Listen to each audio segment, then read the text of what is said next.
The most terrifying sound I've ever heard wasn't a gunshot. It was a grown man screaming, "I'll kill all of you," while pounding on our classroom door during a school lockdown with the lights off. No one knowing if he was armed. This is something you've been asking for relentlessly for a long time. And it took a while. But I finally found 3 true stories that happened during school lockdowns. And this one still haunts me years later. It started as the most painfully normal day imaginable.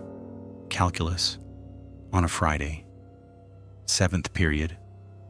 The kind of class where time drags endlessly, but no one cared. Because spring break was almost here, and everyone was restless, shifting in their seats, counting down the minutes. There was no test that day, so our teacher, the laid-back type, pulled up sporkle.com and told us to kill time with quizzes, brand logos, laughing, completely unprepared. I remember the exact second everything changed. My friend answered a question.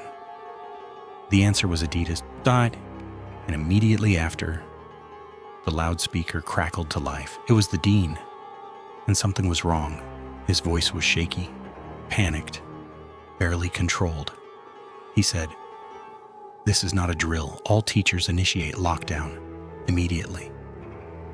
My stomach dropped. Even our teacher froze. And he never froze.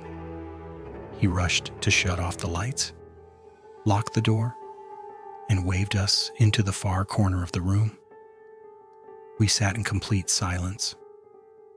2 minutes passed, and then the faint electrical hum from the panel behind us died. The power had been cut. That's when it hit us. This wasn't just serious. It was dangerous. A few minutes later, we heard screaming, not yelling, screaming, a man's voice echoing through the hallway. 2 girls in our class started crying instantly, and the sound of it made everything worse.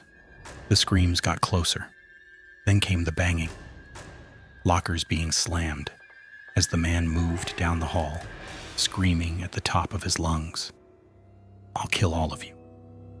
That was the moment. I genuinely thought I might die. Our teacher whispered for us to stay quiet. No one moved. We stared at each other, seeing pure terror reflected back. Then the banging shifted from lockers to our door. A fist slammed into it. One of the crying girls screamed, "No!" The pounding intensified. "Open up!" The door rattled violently. More crying, more screaming. Time stopped making sense. Seconds felt like minutes. Minutes felt like forever. And then the footsteps moved away. His voice faded. "It's HK here." As he continued down the hallway, the screaming like someone completely unhinged. Eventually, they threw silence.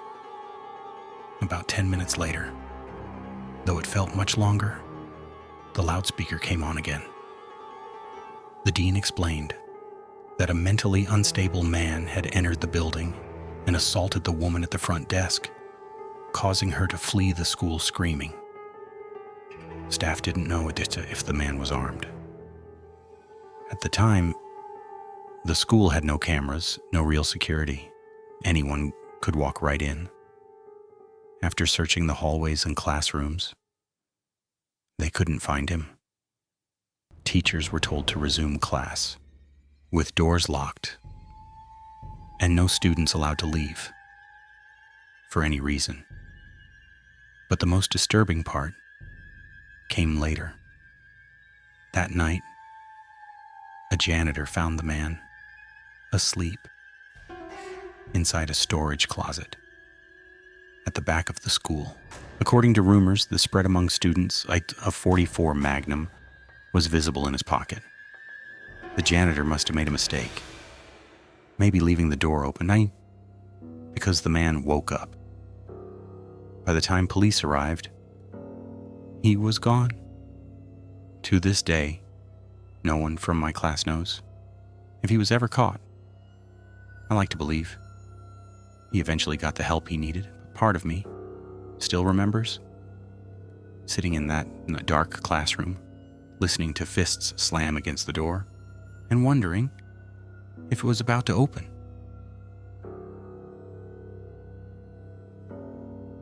The lockdown at my school started with a sound that no one could immediately explain. To this day, I still remember how quickly a normal lunch period turned into something deeply unsettling. My school had 2 lunch periods. The first was for all the 6th graders and some of the 7th graders, and the second was for the rest of the 7th graders and all the 8th graders. This happened in early October on a gray, rainy day. During the first lunch period, I suddenly heard 4 loud booms. At first, I thought it was just thunder from the storm brewing outside, but the entire lunch area reacted with a wave of fear. You could feel the shift in the air. Campus security quickly rushed in, their faces serious, telling everyone to move into the multi-purpose room. Students who were in line buying lunch had to leave everything behind and just go. Me and my friends followed the crowd, a strange mix of curiosity and nervousness bubbling inside us. We were all trying to piece together what was happening, whispering theories back and forth.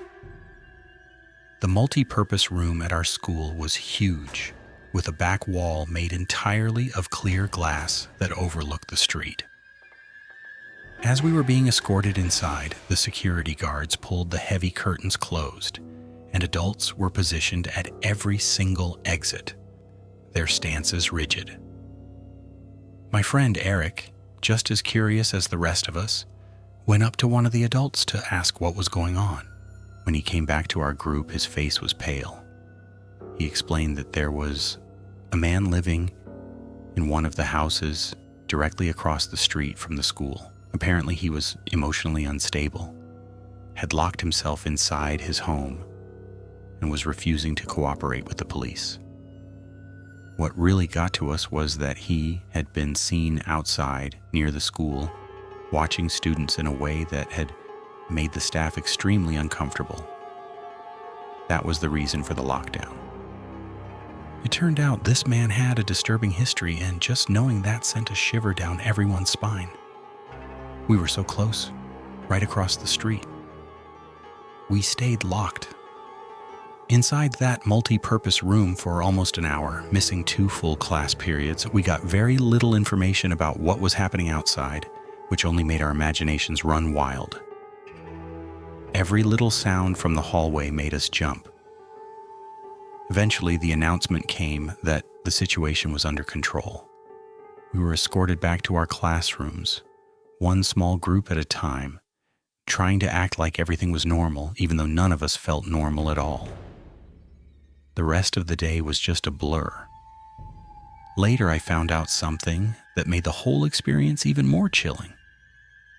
The man lived right next door to my friend, Brandy. She told me that the previous Halloween, she had seen him at his window doing something really strange. He had even left a creepy warning message scrawled on the glass.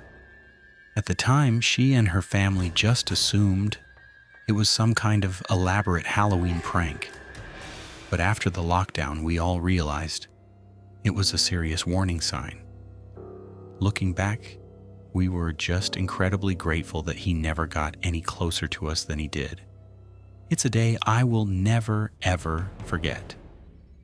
Thanks for listening to my story. If you have a similar experience, I'd be interested to read about it in the comments.